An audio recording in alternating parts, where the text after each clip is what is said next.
அஸ்ஸலாமு அலைக்கும். நான் உங்கள் ஷிஃபா குக்கிங்லேருந்து பேசுகிறேன். இன்றைக்கி நம்ம என்ன ரெசிபி பார்க்க போகிறோன்னா, பீஃபை வச்சு ஒரு சூப்பரான வறுவல் பார்க்க போகிறோம். இது கொஞ்சம் டிஃப்ரெண்ட்டாக இருக்கும் என்னோடய ஸ்டைலில். வாங்க எப்படி செய்கிறதுன்னு பார்க்கலாம். இங்கே நான் 1 கிலோ பீஃப் எடுத்து நல்லா கழுவி சுத்தம் பண்ணி வச்சுருக்கேன். இதில் 2 ஸ்பூன் மிளகாத்தூள், 1/2 ஸ்பூன் மஞ்சள் தூள், 2 ஸ்பூன் இஞ்சி பூண்டு பேஸ்ட், அப்புறம் தேவையான அளவு உப்பு. இப்போ இதெல்லாத்தையும் நல்லா பிரட்டி விட்டுக்கலாம்.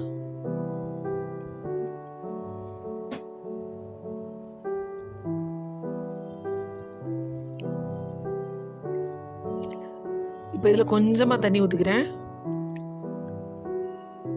பீஃப்க்கு வந்து நிறைய தண்ணி சேர்க்காதீங்க, அதுலேருந்து வேற தண்ணி விட்டுரும். சும்மா கொஞ்சமாக தண்ணி சேர்த்தா போதும். இப்போ நம்ம விசில் போட்டு நல்லா வேக வச்சுக்கலாம். ஒரு கடாயில் தேவையான அளவு எண்ணெய் ஊற்றி 2 பெரிய வெங்காயத்தை போட்டு நல்லா வதக்கிக்கிறேன்.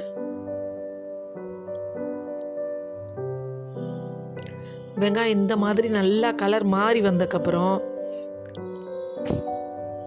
நம்ம வேக வச்சிருக்க பீஃப் எடுத்து இதில் அப்படி தண்ணியோடு சேர்த்துருங்க. பீஃப் நல்லா வெந்திருக்கான்னு செக் பண்ணி பார்த்துக்கோங்க. நல்லா வெந்திருக்கிறத பார்த்துட்டு அதுக்கப்புறம் இதில் சேர்த்துக்கோங்க. இப்போ இதில் ஒரு 2 ஸ்பூன் சில்லி ஃப்ளேக்ஸ், 2 ஸ்பூன் தனியாவை மிக்சியில் போட்டு இந்த மாதிரி 1-2 உடச்சிக்கோங்க. ரொம்ப நைஸாக நுணுக்கிடக்கூடாது, தனியாக அப்படி தெரியணும். முழுசாக இருக்கும் போது 2 ஸ்பூன் இருக்கிற மாதிரி பார்த்துக்கோங்க. அது உடச்சதுக்கப்புறம் கொஞ்சம் அதிகமாக இருக்கும். எல்லாத்தையும் சேர்த்துருங்க. ஒரு 2 ஸ்பூன் ஃபுல்லாக சோம்புத்தூள். சோம்புத்தூள் வந்து நல்லாவே நைஸாக நுணுக்கிக்கோங்க.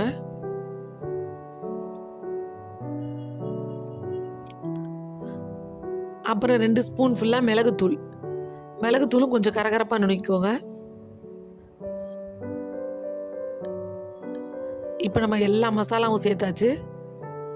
இப்போ நல்லா பீஃபை கிண்டி விட்டு மூடி போட்டு மூடி வச்சுருங்க.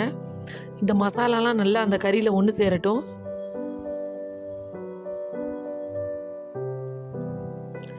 ஒரு 5 நிமிஷம் கழித்து ஓப்பன் பண்ணுறேன்.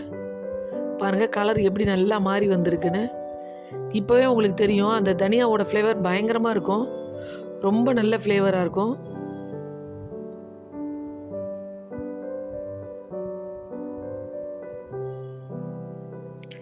இப்போ இதில் நல்லா ஒரு கை அளவுக்கு கருவேப்பிலையை சேர்த்து நல்லா மிக்ஸ் பண்ணி விடுங்க. இப்போ தண்ணியெல்லாம் நல்லாவே வற்றிருச்சு. நம்ம போட்ட மசாலா எல்லாமே கறியில் சேர்ந்துருச்சு. இருந்தாலும் நல்ல லோ ஃப்ளேம்லேயே வச்சு நல்லா சுருளை கிண்டுங்க. இப்போ பார்த்தீங்களா நல்லா மசாலாலாம் சுருண்டு வந்துருச்சு. கறி மேலே எல்லாமே அப்படியே உட்காந்துருச்சு. நம்ம போட்ட மசாலா எல்லாமே நல்லா சேர்ந்து வந்துருச்சு பாருங்க. அவ்வளவுதான், ஒரு சூப்பரான பீஃப் வறுவல் ரெடி ஆயிடுச்சு. பாருங்க பார்க்கும்போது எவ்வளோ அழகா இருக்குன்னு.